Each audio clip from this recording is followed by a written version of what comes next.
What do you think? Would this man make a good doctor? What about him? Would you trust him with your surgery? Most people would probably want to get treated by one rather than the other, and most people are likely to be wrong about that. This scenario perfectly illustrates one of the most powerful psychological biases affecting our daily decisions, the halo effect. Before we dive deep into understanding this phenomenon, let me ask you something. Have you ever walked into a restaurant and immediately assumed the food would be excellent just because the interior looked expensive and well-designed? Or perhaps you've met someone at a party who was well-dressed and articulate, and you automatically assume they must be intelligent and successful in all areas of their life? If so, you've experienced the halo effect firsthand. When you look at the sun, you sometimes see it clearly, but sometimes you'll see it shining way bigger than its actual shape. That circle of light that makes it look bigger is called a halo. The halo effect also happens when a person, product or company shines like the sun. Then we don't see them clearly and associate all sorts of unrelated qualities to them. Think about this natural phenomenon for a moment. The sun's actual size never changes, yet our perception of it varies dramatically based on atmospheric conditions. Similarly, a person's actual competence in one area remains constant, but our perception of their abilities across different domains can be dramatically inflated or deflated based on a single outstanding characteristic. Consider the example of a brilliant mathematician who struggles with basic social interactions. The halo effect might lead us to assume that because they excel in complex mathematical reasoning, they must also be wise in relationships, business decisions, or artistic endeavors. Conversely, if we first encounter their social awkwardness, we might underestimate their mathematical genius entirely. This happens everywhere around us, and understanding it can completely change how we make decisions. The halo effect was first identified in 1907 by the American psychologist Frederick Wells and was then studied by the psychologist Edward Thorndike, who asked flight commanders to evaluate their officers in various distinct aspects, such as physical appearance, intelligence, and leadership. Examining the results, Thorndike found that the officers that got high scores for their physical qualities also got rated high on intelligence and leadership skills, a correlation that seemed wrong. It appears that the commanders were unable to evaluate specific traits independently of others. They thought of their officers in broad terms, either good or bad, and allowed this general feeling to influence the specific qualities they attributed to them. This groundbreaking study revealed something profound about human psychology. Our brains, designed for quick decision-making in survival situations, tend to create simplified mental shortcuts. When we encounter someone who excels in one visible area, our cognitive system automatically fills in the gaps, assuming excellence across the board. Some officers profited from their halo. Others were put at a disadvantage by what is called the horn effect. The horn effect is essentially the halo effect's evil twin, when one negative trait causes us to assume negative qualities across all other areas. If an officer appeared disheveled or had poor posture, commanders might rate them poorly on unrelated skills like strategic thinking or technical expertise. The halo effect also explains why some teachers give better-looking students higher grades. One study looked at the grades of 4,500 pupils who were sorted by volunteers into 3 groups: below average, average, and above average looking. Did the better-looking people get better grades? The researchers then compared students' grades between classes taken in traditional classrooms with those taken online, where there was little to no face-to-face interaction. The researchers later found evidence that students who were rated as good-looking earned significantly lower grades in online courses compared to traditional classrooms where they got help from their halo. This research reveals a troubling reality in our education system. Imagine 2 students, Priya and Arjun. Priya is conventionally attractive, well-groomed, and speaks confidently. Arjun is average-looking, shy, and tends to mumble when nervous. In traditional classroom settings, teachers unconsciously give Priya higher grades, assuming her polished appearance reflects superior academic ability. However, when both students take the same courses online, where physical appearance plays no role, Arjun consistently outperforms Priya. revealing his true academic potential. This bias doesn't just affect individual students, it perpetuates systemic inequalities. Students who don't fit conventional standards of attractiveness or confidence may be consistently underestimated, leading to reduced opportunities, lower expectations, and ultimately, a self-fulfilling prophecy where they begin to doubt their own abilities. Since the physical attributes of good-looking people seem to naturally make them also appear intelligent, strong, and trustworthy, here is one good rule of thumb. If you have an accident and you have to choose between two equally qualified doctors, ignore their halo and choose the less handsome one. He might have worked twice as hard to gain the same reputation and is likely better at his job. Let's expand on this medical example with a real scenario. Dr. Sharma is a cardiac surgeon, tall, charismatic, with perfect teeth and an expensive suit.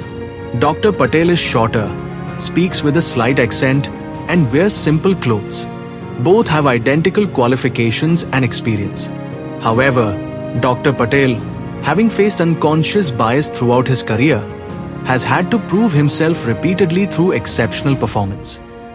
He's developed meticulous attention to detail and conservative decision-making that prioritize patient safety over impressive procedures. The halo effect extends far beyond medicine into every aspect of our professional lives. In the corporate world, we see this with brands like Apple. The sleek design of an iPhone creates a halo that makes consumers assume all Apple products are superior, even in areas where competitors might actually perform better. Similarly, a company's impressive office building might lead clients to assume superior service quality, regardless of actual performance metrics. Consider the Indian context. Bollywood actors who endorse products ranging from motorcycles to health supplements. Shah Rukh Khan's charm and success in entertainment doesn't necessarily make him an expert on mobile phones or fairness creams, yet his endorsement carries tremendous weight because of the halo effect. In recruitment, the halo effect can be devastating. A candidate who went to IIT might be assumed to be excellent at everything, while someone from a lesser-known college might be unfairly dismissed despite superior practical skills.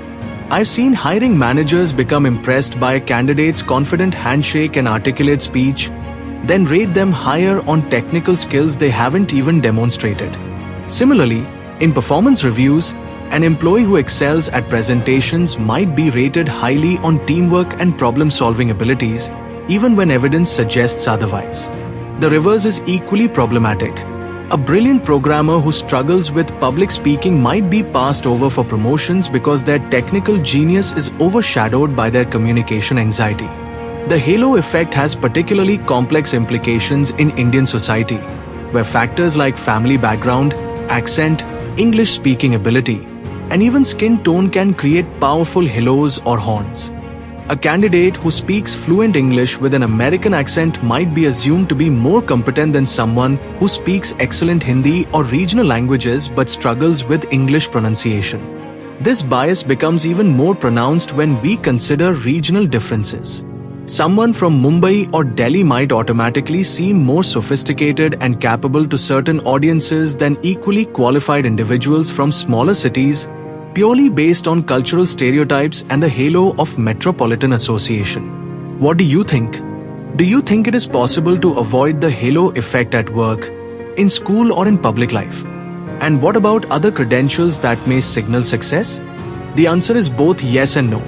Completely eliminating the halo effect is nearly impossible because it's hardwired into our cognitive processing.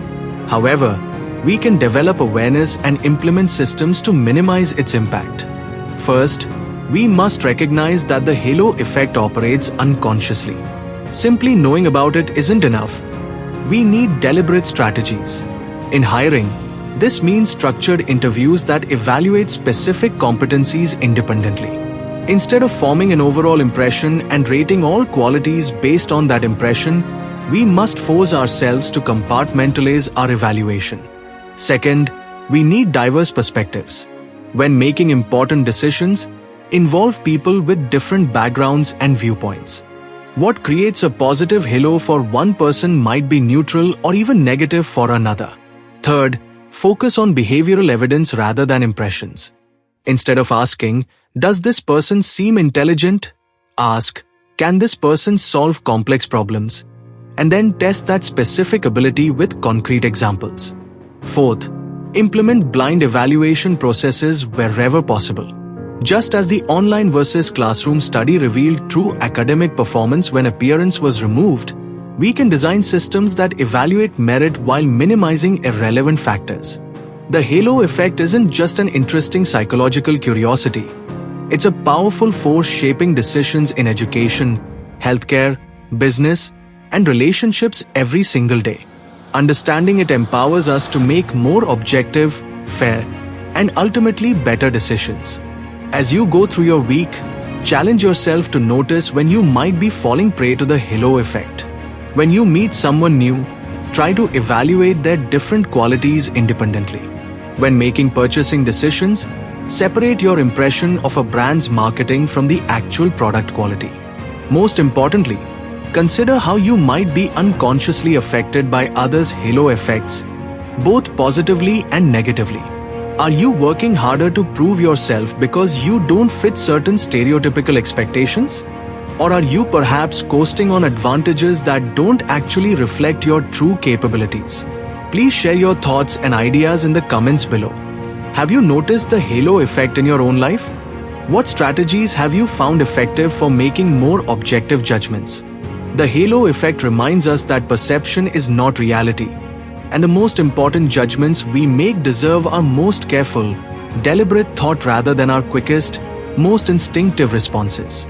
If this video helped you understand this fascinating psychological phenomenon, please like and subscribe for more content about human psychology and decision making.